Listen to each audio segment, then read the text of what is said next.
the most eye-opening conclusion we came to was that most marriages don't fall apart because people don't care. They fall apart in the moment something goes wrong. When emotions spike, defenses rise, and nobody really knows exactly what to say next. So people guess. They react, they shut down, they explode, or they just walk out. Maybe they're thinking, I'll deal with this later, I can't handle it now, it's too much. But later either never comes or it rarely comes, right? And what breaks trust most isn't conflict. It's what happens after the conflict, when repair never actually happens. Today, this is the conversation. This is what we are going to work out together. We're going to work out these wrinkles together, okay? Because repair is not just a feeling of this is what I want to do and then we bypass it. It's a skill that needs to be learned. And most of us were never taught how to do it. So get comfortable, grab a warm tea, whatever it is, grab the babies, hold them tight, and let's get ready for this conversation.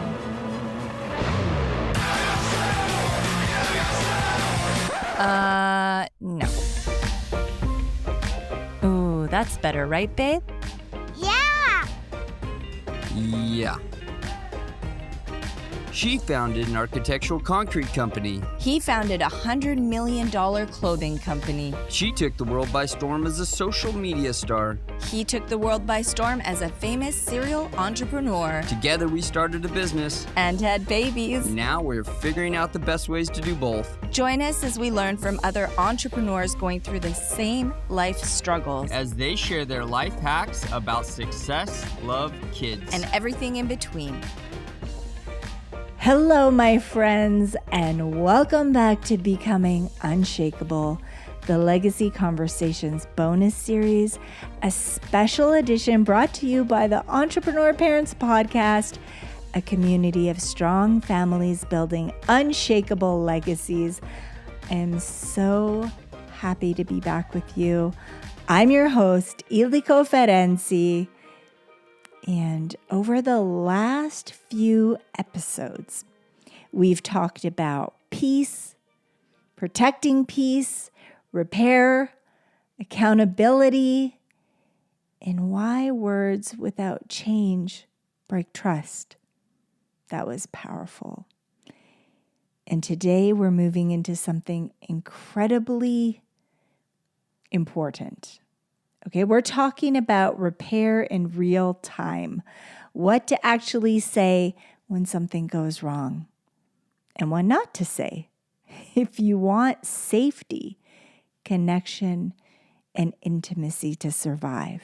Because we want that. We want that in our marriages. Listen, good intentions are not going to repair your relationship. But you know what does? Good skills do. And if you're listening with your spouse right now, I know I said grab the babies tight, but if you're listening to your spouse right now, this is going to be a really good episode to pause throughout and talk through it together. I think that is so important to get that communication going, to talk about the things that may bubble up through this conversation. Let's start here. Most people don't destroy connection on purpose. I know that is never the intention. When we talk about it in the community, that is not the intention. They destroy it, or let's say we, because we've all been there, right? We destroy it because nervous systems take over. And we sometimes say the first thing that comes out. Isn't that right? Sometimes it's just so overwhelming. The emotions are going, and you just say the things that come out. And that's not always nice. And listen, repair fails when people speak from defense without the responsibility to consider the things that are coming out of our mouths, right? Out of our mouths. We got to catch that. We have to have the self-discipline to catch the things that are coming out of our mouths before they become destructive. The goal of repair is not to win. I'm not saying anything that you don't need or that you don't know, but this is an important reminder that sometimes we forget, right? It's not to win the fight. I don't know why there's that feeling that you need to win, because we need to remember, listen, we're in this together. We are a team. The point isn't to be right. The point it's not to prove a point, right? We're not trying to prove a point. I mean, maybe some of us are, but it can't be about that. The goal of repair is restoring safety. That's what it's about. Because once you have the safety back in, gosh, the floodgates open into beautiful things. So why do we think repair fails in the moment? When conflict happens, the body goes into threat mode. Most of the time it goes into this threat mode. Tell me I'm wrong. The heart rate increases, adrenaline rises, language becomes sharper. Yeah, I feel like I have a great harness on my words. I really, really do. But I feel that is because of things that have happened in my life, right? I've watched my parents go through a divorce. I lost my brother unexpectedly, and I've never fought with my brother, not one time. We never had a fight. My mother raised us so well that we were always holding hands. He was always loving on me. I was loving on him. We didn't fight. That wasn't a thing that we did. And every morning we'd pray together, we'd hug, we'd kiss, we'd tell each other that we love each other. And at nighttime too, the whole family, me and my mom and my brother, it was a happy family. I know that my father was missing, and I'm telling you that didn't really, I can't, it's hard to explain, because when you really get thinking about it, it's sad. You see other families and you do long, I wish I had a dad. But we had such a happy relationship, the three of us, that it didn't feel like anything was missing. We were always laughing. We're building together. We were just raised in a loving environment. And that was just so beautiful and so valuable to me. So when he passed away, my memory was of the night that I last saw him. I gave him a big hug. I love you. I'll see you tomorrow. And that was my memory. So for me, having a rein on my words, like just honing them in, I'm very careful with my words, because I understand how precious life is. Do you really want to be remembered as a jerk? Is that what you want to be remembered if something, God forbid, were to happen? I just know that was so valuable for us. So just be careful with those sharp words. It's not worth it. Believe me that it is not worth it, because sometimes, yes, goodbyes are planned and you know that it's going to happen, but most times no. Most times it's a shock, right? He was young, he was healthy, and he was gone. And I know so many people in our community, their spouses, it's not planned. It's an accident. Something happens. So this is just, I know I've gone off topic a little bit, but I wanted to share this from my experience of the thought that works for me, right? This works for me to really be careful with my character. I want my children to be proud of who I am. I want them to love who I am. I want them to always feel safe. I want to be the safe person for them. So just remember, when your words become sharper, try to hone them in, even for that reason.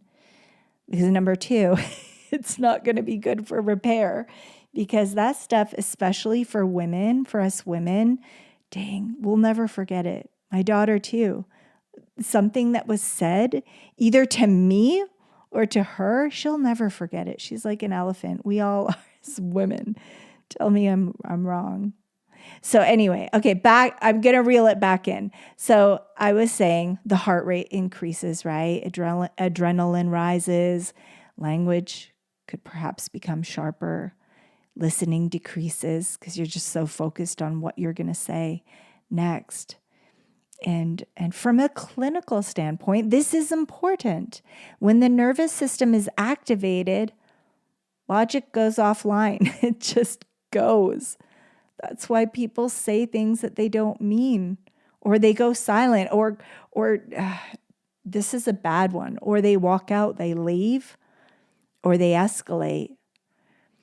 Relationship researcher Dr. John Gottman, who studied thousands of couples over decades, found something fascinating. The couples who stayed married were not the ones who avoided conflict. Okay, they didn't avoid conflict. They were the ones who learned how to repair quickly. A simple phrase, a small moment of humility, a pause before escalation. This is so important, that pause before escalation. I actually felt it tonight. I am so, I just have so much on my plate right now. My daughter's running to me and my son's running to me, and I'm the default parent in the house where they come to me, they ask for me, they want everything from me. And I almost felt like I was getting frustrated for a second with her, but I'm so good at catching this stuff. And I just thought, why am I feeling frustrated? I know I have all this stuff that I have to do, but look at these little eyes and this little voice. Tune into that. Focus on that. And I just gave her the biggest little hug, I gave this little tiny girl the biggest hug, and it just melted off me, melted off my back. Well, what did you want to say, baby? What do you need? What can I help you with? What can we do? And she's just so precious. And I have to remember that these times are fleeting. It is going. I was just watching a video too. I was watching a video that I had recorded, and I was talking to my son, and he was taking so long to say the sentence. And this was after I found out the bad news from my doctor. So I didn't know what was going to happen. But again, I just fell into every little moment with my family, because how do you want to be remembered? How do you want to be with your family? I just remember falling into every single moment, every single word, just hanging off of it. And I looked around in the video and I saw there was a couple people in the car, and they were just on the phone, scrolling, things that they're never going to remember. And I just remember thinking, that's so sad. Like I got this value, this beautiful memory that I still remember. But then when I saw the video, it hit me, and I was so grateful that I was living my life like that, even through the time when I could have chose anxiety and fear and depression. And I just decided to fall into the love of someone else. So fall into the love with your spouse. Fall into the love, even if your wife is maybe annoying you or triggering you, fall into the little girl. Fall into the little girl of her, right? And she'll start noticing that. And then you'll become her safe place. We all want to be the little girl. I want to be the little girl, but sometimes I find that I can't be. But for sure, take advantage of the moments where you could really, truly connect. So I'm going to circle it back again. The couples who learned how to repair quickly using perhaps some kind of simple phrase that they go to or that small moment of humility, I think that is so important. Or that pause before the escalation. These moments, what they act like is an emotional shock absorber, right? It absorbs the shock for the relationship so that it doesn't escalate. And the Gottmans are so good at this that they can literally, by the way, they have couples come in and they observe them, they study them. They could tell you if you're going to have a divorce, if you're headed for a divorce, just by those things, just by your ability to repair. Just by the way you treat each other and handle the situation, they're able to figure out if you're going to have a divorce, which is so scary, or to find out the success of your relationship. I don't want to say divorce, because if you work on something, you don't have to have a divorce if you repair, if you put the work into it, right? Because without repair, that's the small cracks that slowly become deep fractures. Repair requires slowing the moment down before the damage multiplies. That is so key. That is so key for our marriage. I want to share something that happened recently in our community. And a couple wrote to me after a disagreement that spiraled much faster than either of them expected. And it wasn't even anything super dramatic. There wasn't any betrayal. And I'm not saying that if there's betrayal, you can't fix it, because you most certainly can. We do have several couples in our community that have repaired after betrayal. But there wasn't a major issue that this couple was facing. It was just a moment and a tone that felt really sharp and a sentence that landed wrong. And suddenly both of them were defending themselves. They found them defending themselves instead of protecting the relationship. It was that thing of who's right, my point. And it just like escalated into this thing they were saying. And later that evening, the husband came back and said something really quite simple, not totally perfect. She said he was just honest. He was just honest and in the moment. And he said, I think I went into defense mode earlier. I didn't stop to see how that felt for you. I didn't, and I made some choices that I wouldn't do again if I had the chance.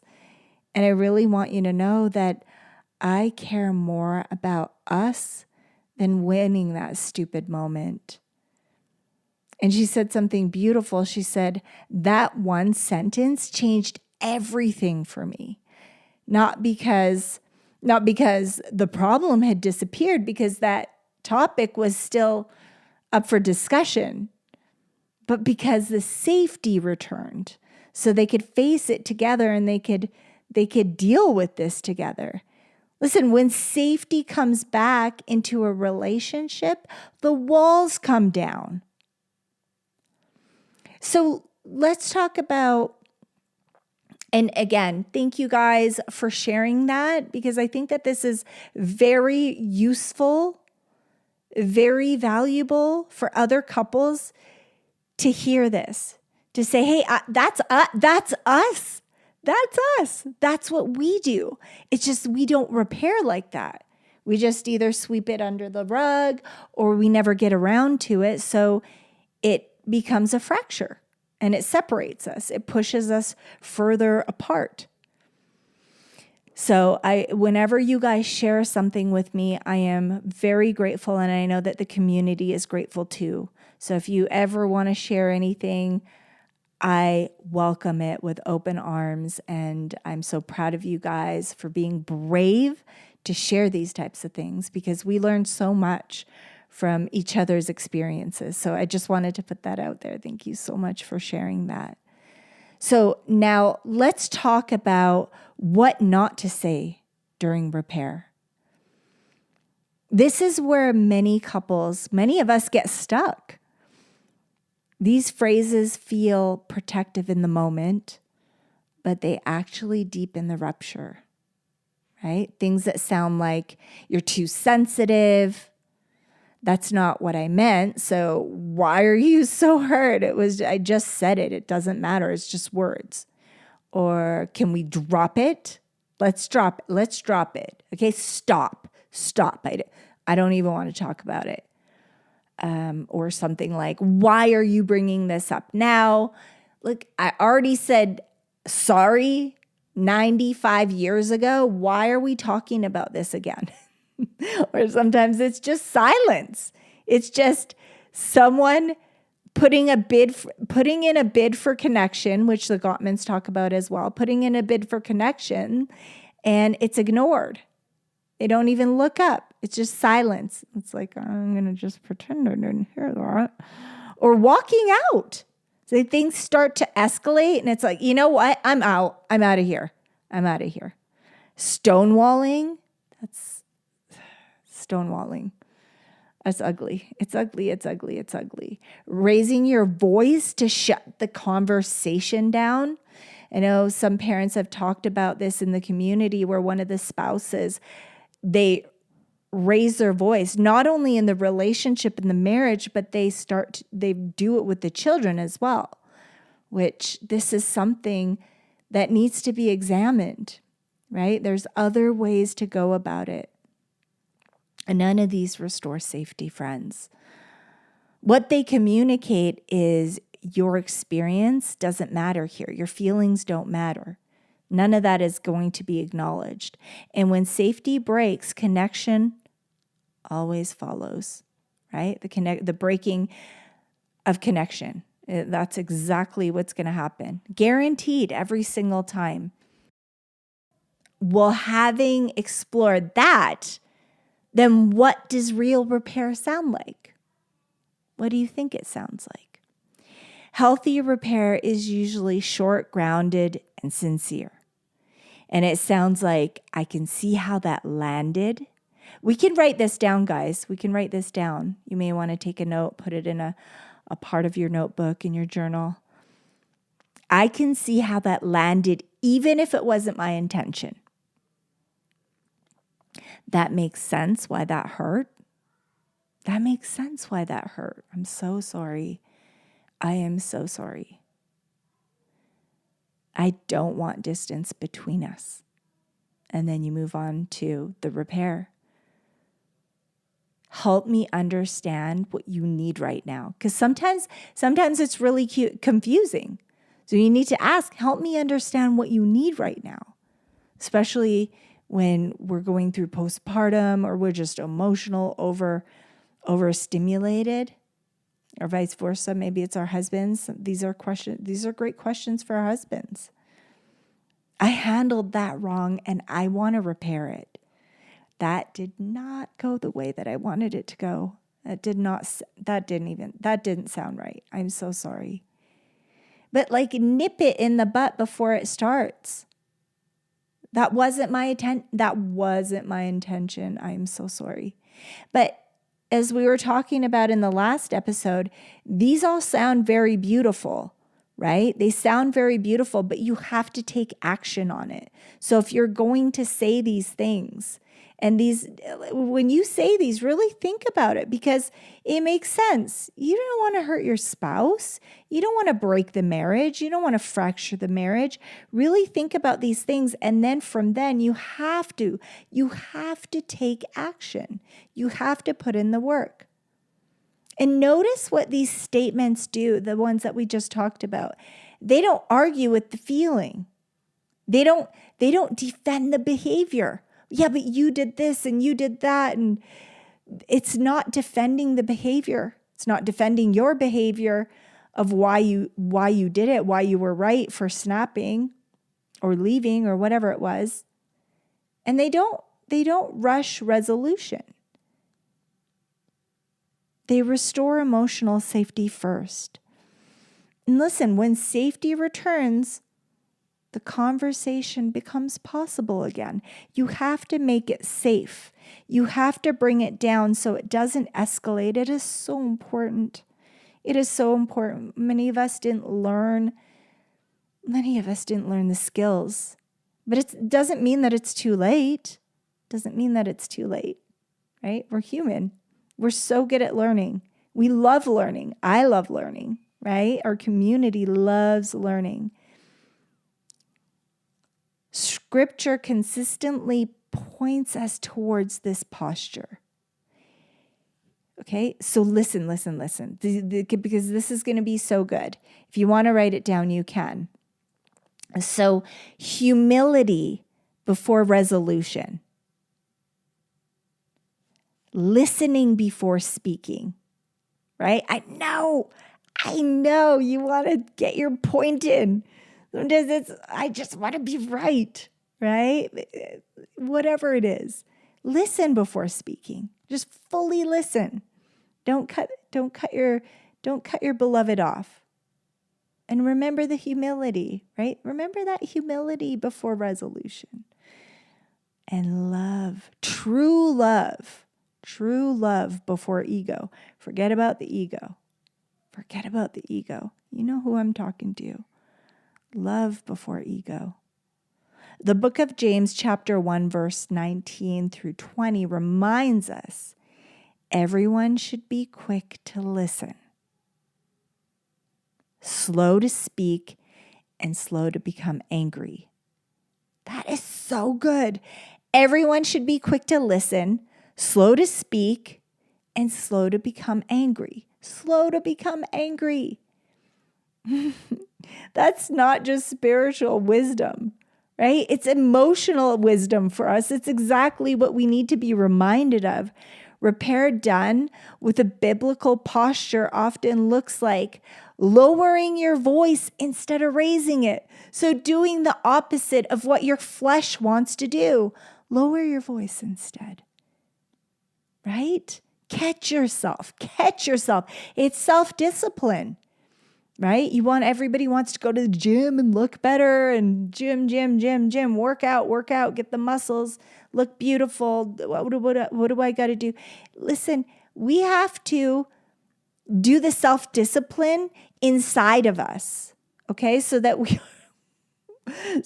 sometimes it's like, have you ever been around someone that looks beautiful, but it's ugly? The things that come out are ugly. Well, we don't want that for ourselves. We got to really work on that self-discipline. So lower your voice instead of raising it. Leaning in instead of walking away. I know. I really do sometimes. I've never done it. Because I've been abandoned. So for me, that's a really hard one for me to swallow. For me personally, and I know this isn't for everyone, but for me, when someone walks out on me, it crushes my soul. It breaks my heart. I used to have a really hard time with it. It was so traumatic for me that I could, this is so embarrassing to say. And it was, if I only, I'm just thinking of myself back then, how sad this is that I would beg and cry and please don't leave. Like just, oh my gosh, are you serious? Are you serious? And then the worst thing is, now that I understand it all, how could somebody do that to punish me, to hurt me, to just bash me in something that is so painful for a child that's been abandoned, to watch me turn into a little child, to put that trauma on me, to just leave and enjoy that feeling of watching someone beg and cry. So toxic, so abusive, so ugly, so disgusting. But I'm just saying, so rather than walking away, because and you need to know your spouse, you need to know their pain points. Is this something that you have to have these conversations of the most painful thing? What would that be? Right? Especially for me, it was abandonment and death, right? Someone leaving, someone that said they loved me so much, but walking away and never coming back. That is pain. And then someone that I loved with my whole heart to suddenly pass away tragically. So that for me is a trigger.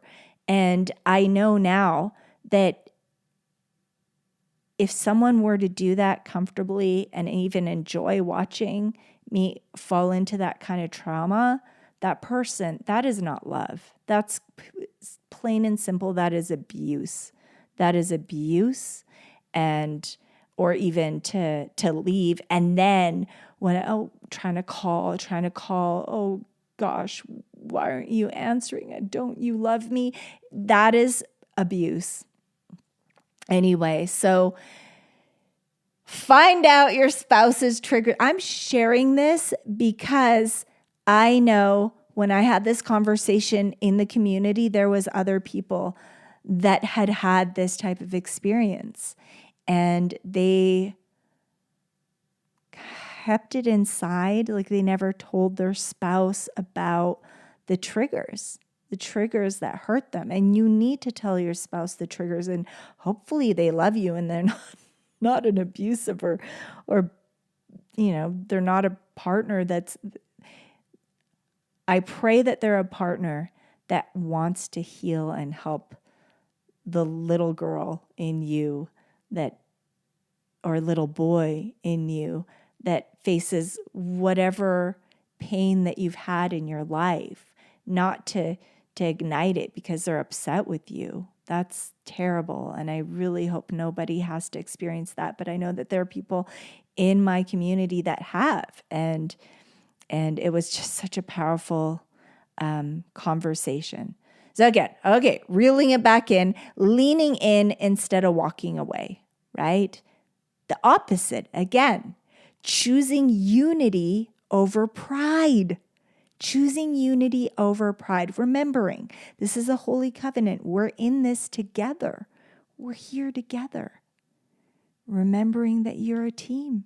Don't forget that. This is the most important thing. You and your spouse. And sometimes I like to think about how Christ carried himself in relationships, right? He could have, honestly, guys, he could have ended it. He could have walked out. He could have said, I don't want to do this. I don't want to die. I don't want to die on a cross. I don't want these people to treat me like this. I don't want to be abused. I don't want to go through this type of pain. I know the little ones are listening right now with you, but the emotional pain that he went through and the physical pain the physical pain. Really think about the things. I was listening to a scientist just talking about the reality of the pain that he went through. It's too graphic to talk about here, but one day when you're on your own, your husband, your spouse, and you, look up the things that he actually went through physically. He didn't have to. He didn't have to do that, right? To literally hold himself together because his body was, holding himself together. It makes me emotional just to think of that. But he didn't walk out. He stayed. He stayed. He stayed. And he was gentle and he was truthful and he was grounded, right? Never controlled by ego. So I like to think about the way that I move through things in my life, the challenging parts, things in my relationship, the things with my children. How did Christ deal with these things? I try to find, and he was so perfect, so perfect. How can I be more like Christ through these journeys, through the struggles, through the obstacles, through the relationship? How can I be more like that? Because honestly, and we were just talking about it, some moments feel too charged sometimes, too painful, too loaded. In those moments, repair might sound like this.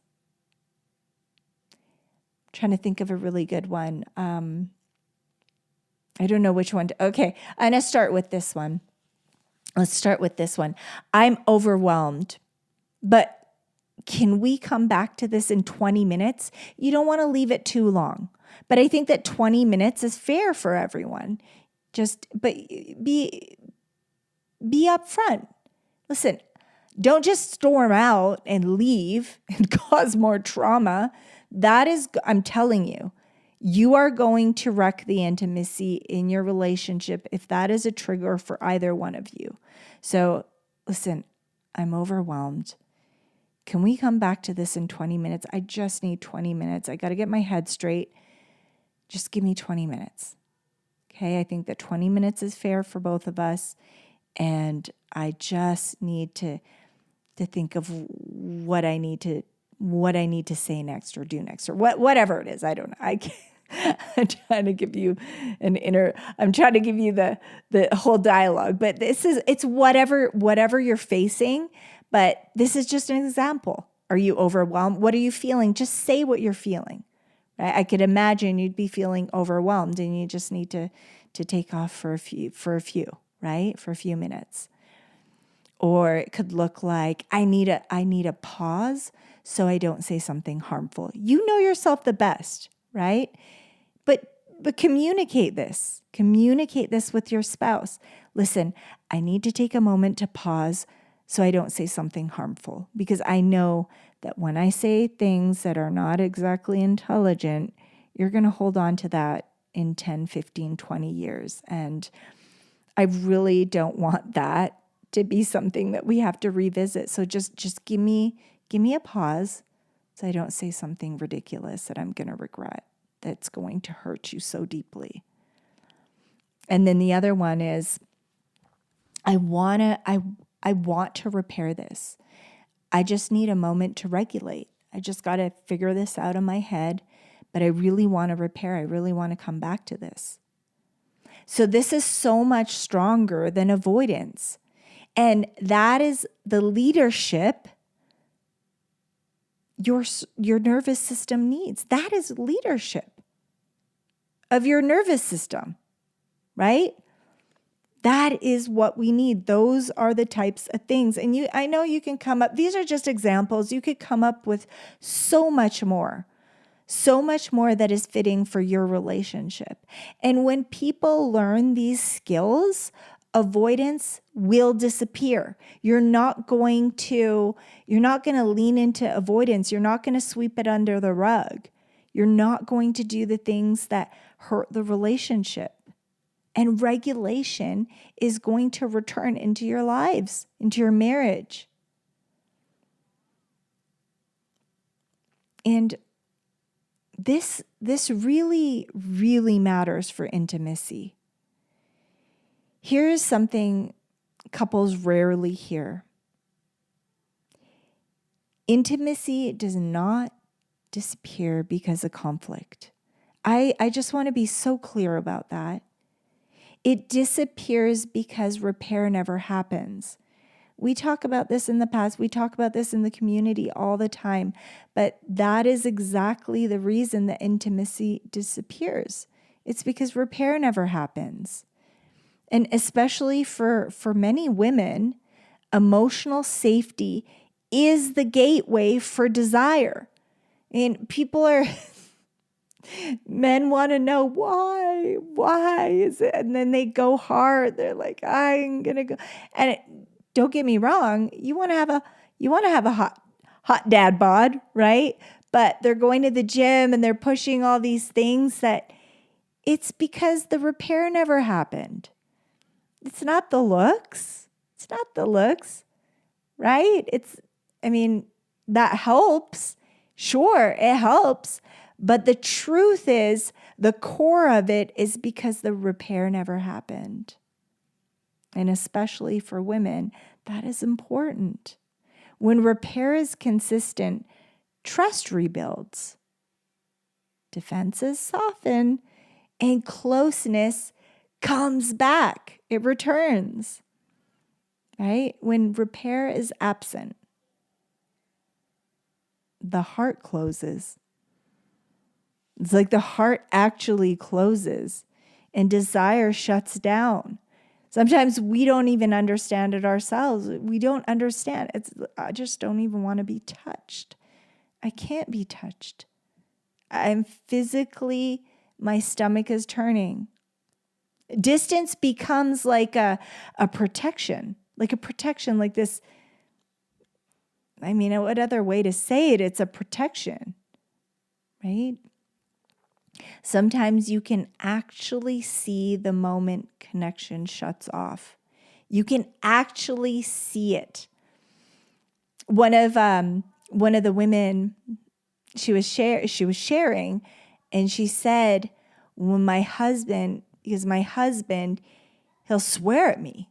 Like he'll use these yucky words. He swears, and I'm not used to cussing. I don't cuss, but is everything okay? Okay, good. I heard a big bang. Where was I? Okay, so she was saying how connection shuts off because of the harsh words. And she could literally go, oh no, I'm not attracted to my husband. We were doing so well, and I'm just disgusted by him now because of the things that he said to her in his loss of control. And that's the other thing. It was really unattractive to her that he loses control over something so simple, just a simple disagreement that they didn't see eye to eye, and he loses it. The volume goes up, and then just loss of control of his words. So that's the next thing. A raised voice, that's another thing that you're going to see connection almost instantaneously shut off. An insult during an argument, these are things we have to avoid. Because as women, this is not going to lead, it's not going to lead anywhere good. And suddenly there's going to be a wall. There is suddenly going to be a wall, and it's going to take so much work. So it's just better to think of these things in the moment before they happen. Because that wall can take so much more effort to repair. And the moment, how do I say this? It's going to take so much more effort to repair than the moment it would have required to pause, right? That's where we have to, all of us, men, women, we need to practice that self-discipline because it's going to pass. And we need to teach our children this. We need to we need to let them go through feel the emotion. Don't shut it off. And of course, don't let them go nuts, but help them understand the emotions that they're going through. I see my son do it. He's so brilliant at it. I could see him rise. Sometimes he'll get frustrated and then he'll take a deep breath and he'll take it down and just recenter himself. It's amazing. Sometimes I say, go take a moment, just go take a moment to yourself and then you can come right back. And he doesn't even need to do that. I thought he was going to do it tonight. I can't remember what it was. He was frustrated with something. What was it? I think he was, his dad told him he had to put something away and he felt frustrated, but his dad wanted him to do it in that moment. And I could see he was starting to escalate and then he pulled himself down. And I said, you can take a moment if you want. Go take a moment in the room by yourself if you want. And he walked that way, but then it just went away. That's the thing, that the storm will come, but the sun also comes back. And we need to teach our children, please just help them to move through their emotions. Don't shut them down. It's tough, right? My husband was saying that a lot of children in his generation were told to be quiet, go to their room. What is it? I'll give you something to cry about. These kind of things, that was normal. My mom raised me, so that wasn't something that happened in our house. But when we were just having the conversation in the community, he was able to share with the other people that have experienced those types of things. Just holding it in, shutting it down.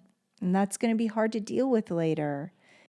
Before you reach for that coffee, consider this. What if the energy boost you're looking for isn't in your cup, but in your cells? I challenge you to swap your morning coffee for Shilajit by Symbiotica. And here's what can happen. No crash, no jitters, just clean, sustained energy, plus mental clarity and trace minerals that our bodies actually need, that are actually starving for, to be honest. This isn't just a supplement. It's an ancient adaptogen sourced from the Himalayas that supports mitochondrial function, stamina, and overall vitality. Your coffee never did that. Okay, let's just be honest. Try it for a week and tell me your body doesn't thank you.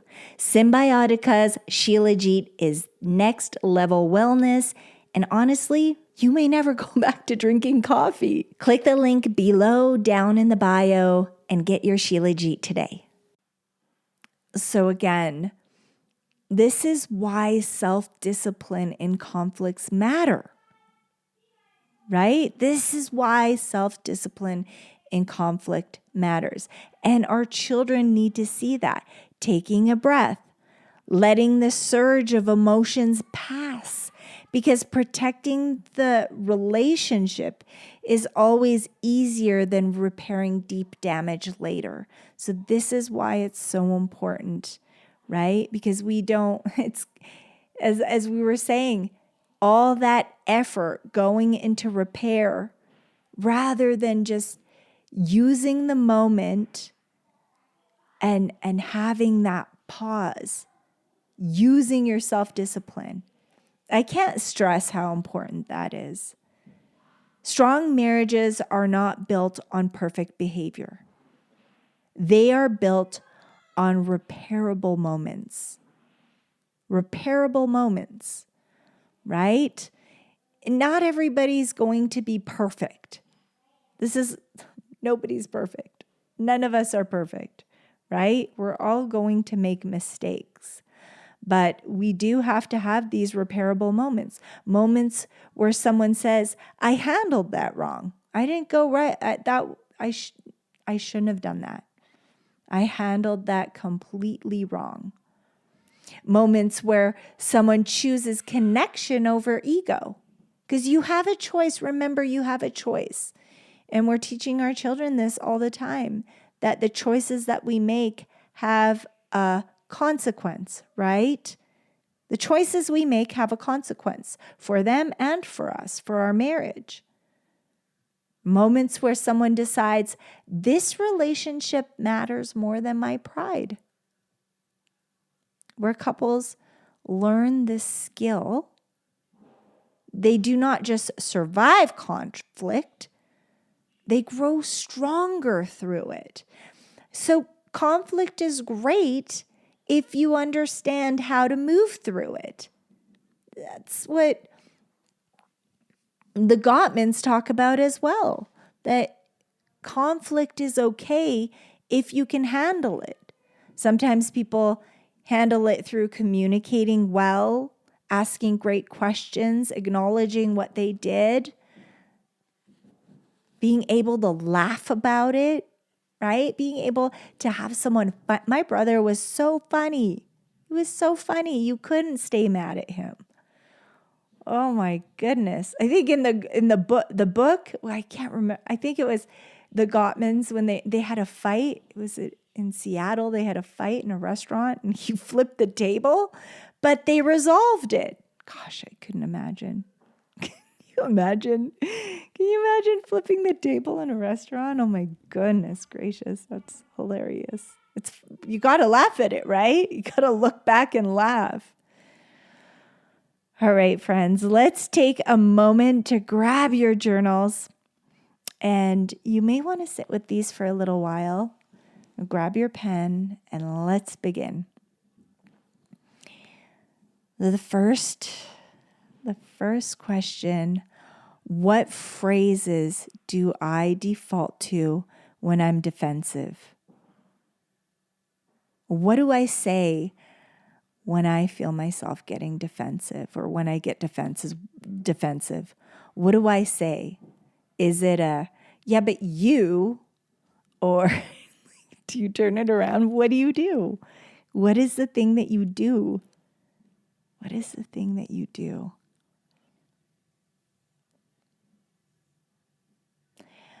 How was conflict handled in the home I grew up in? Did you guys talk about it? How did you guys talk about it? Did it escalate? Did you shut it down? Was it swept under the rug? What happened? Don't judge it. Just write it down because you're going to learn a lot. You're going to learn a lot. What helps my nervous system calm down during disagreement? I know what works for me. And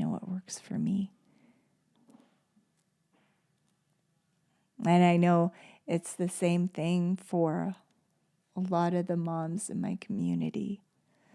What helps my nervous system calm down during disagreement? I really need to know. Tony Robbins says it's so good about being in the car and staying in the car.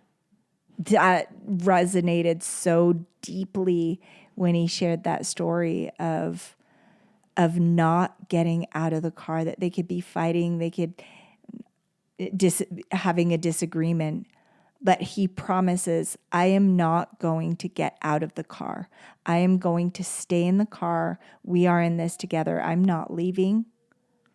We're going to work this out. I'm frustrated right now. I can't remember his exact words, but just that visualization of we're staying in the car together. Maybe for you guys, it's a boat. But you're in the middle of the ocean in a boat, in a dinghy. I don't know. Maybe it's a beautiful yacht, but you guys are staying in the vessel together. You're not leaving. You're not going overboard. You're not jumping onto the cruise ship right next door. You'll be back whenever. It's staying in the boat. That was so, for me, that's a great visual. That's a great visual. Just remembering we're a team. I love that. Being a priority, being number one. I love being, that's what we're supposed to be, right? Being number one, being the priority. I love that. So again, that one was what helps my nervous system calm down during a disagreement. And what does my spouse need to feel safe during repair? What does my spouse need to feel safe during repair? I know what that is. Write that down, what that is for you. Make sure you guys, if you guys are together right now, write it down together and then compare your notes. Or if you're not with your spouse right now, make sure you send this to your spouse and make sure that they write down their answers, because you're really going to learn a lot about each other when you do these journal prompts every episode. You're going to learn so much. So you're going to learn so much about yourself, about your healing, the work that you get to put in, but it's always so valuable to see your spouse's answers. It really is. So what does my spouse need to feel safe during repair? And what would change if I prioritized repair over winning? What would change if I prioritized repair over winning? Write down whatever comes to mind. And even if something comes to you, a question that I didn't ask, write that down. Ask yourselves that question, because this will spark a lot of stuff. Spark a lot of stuff. So just write everything down, new questions, all the answers, and make sure you compare it with your spouse. I think that this whole series that we're doing, it's very valuable to work through this with your spouse, to share. This awareness becomes incredibly helpful on the journey of your healing and repair. And say if everything's perfect, these are just things to think about if ever something comes up, because we need to have the tools. Now let's seal everything in prayer. This is one of my favorite times. Sometimes we don't have someone to pray with us. Sometimes we do, but I just feel like it's so powerful when we all pray together. So let's get ready. Let's hold our loved ones close and let's just come together in prayer. Heavenly Father, teach us to slow down when emotions rise. Give us humility instead of defense, gentleness instead of control, and courage to repair what we once avoided. Help our words restore safety. Help our actions rebuild trust. Help our homes reflect your peace. In Jesus' name, amen. It always feels so good. That's one of my favorite. It's one of my favorite times with you guys. Just remember, guys, you don't need perfect communication. Okay, it doesn't need to be perfect, but we definitely need to get better at it. Okay, we need to make an effort, and we just need to start. We need to take action, right? We need to take accountability. And we need repairable moments. We always need to remember that. The repairable moments, what needs to go into that. Moments where someone chooses humility over pride. We talked about that. Moments where someone slows down instead of escalating. Moments where someone says, I care about us. I care about us enough to try again and again if it needs it. I'll keep trying. I'm not going to give up on us. I always make that so clear. I always make that so clear in our relationship. And every time you choose repair, you're not just strengthening your marriage, you're teaching your children something powerful. Okay, that is so strong. To show that your love is resilient. Look who walked in, my beautiful little girl. Mwah! I love you. Love knows how to come back together. And just make sure that prayer is a part of your relationship, because that is going to crack open that true love, because true love knows how to come back together. Listen, if this episode gave you language to something you felt but never knew how to explain, send it to someone you care about. Send it to someone you love, because sometimes the sentence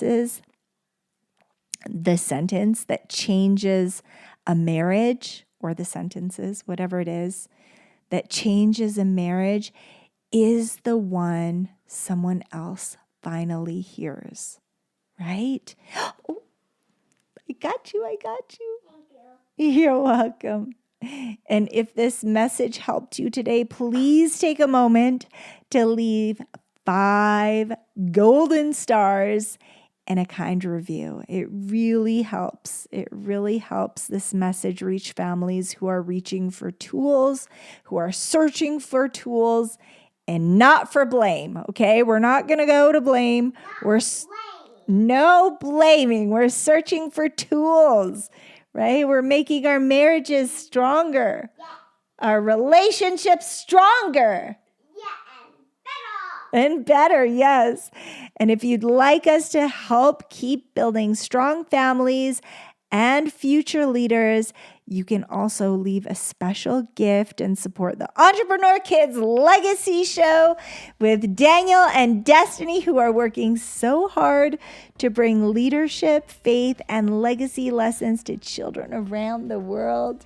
But also do it to a mama. I don't have a buymeacoffee.com, but this is for you guys, because you guys do. Now I do. It's called Kids. It's called Kids. It's called Kids. Oh, no, this one's about you guys. So listen, every act of support helps their voices grow stronger, because strong families build unshakable legacies. And the link is in the show notes below. It is buymeacoffee.com/entrepreneurkids.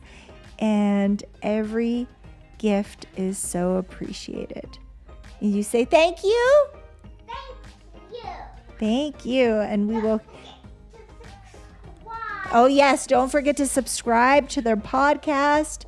And they have such an incredible little community, this little family of these amazing little future leaders. If you haven't listened to the podcast, make sure you do. Make sure you follow and subscribe and all the things, the golden stars. Really, it's such a precious community. And I know that the team is planning, what is it called? A get together. Yes. We are all building a legacy, but like a summit.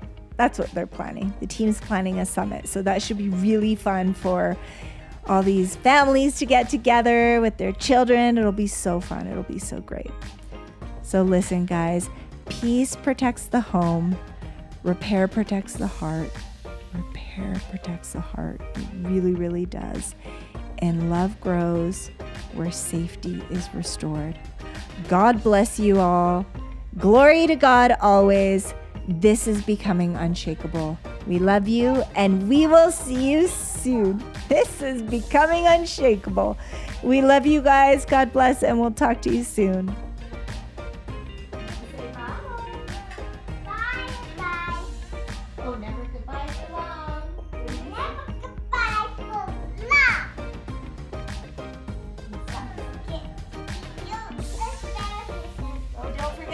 Don't forget to eat your asparaguses and your vegetables. See you soon. See you soon. Bye-bye. Thank you, beautiful friends, for listening to this important message from Mama. Share with someone you love and care about. Oh, and we'd love to personally invite you to listen to our podcast. It's for young future leaders ready to change the world and be a light in the dark. Listen together as a family. It's called the Unresolved Kids Legacy Show. We know you'll love it. Be bold, be kind, build an unforgettable family legacy. God bless you. We love you. And parents, if no one told you yet, let us be the first. You're doing a remarkable job. And remember, you are the hero of your story, because every legacy begins with a hero, and that hero is you. This podcast is for inspirational and educational purposes only, and it is not intended to replace professional advice, legal advice, diagnosis, or treatment. The views expressed are based on personal experience and faith-based insight and are meant to encourage reflection and growth. Always seek the guidance of qualified professionals regarding any questions or concerns you may have about your health, relationships, or business.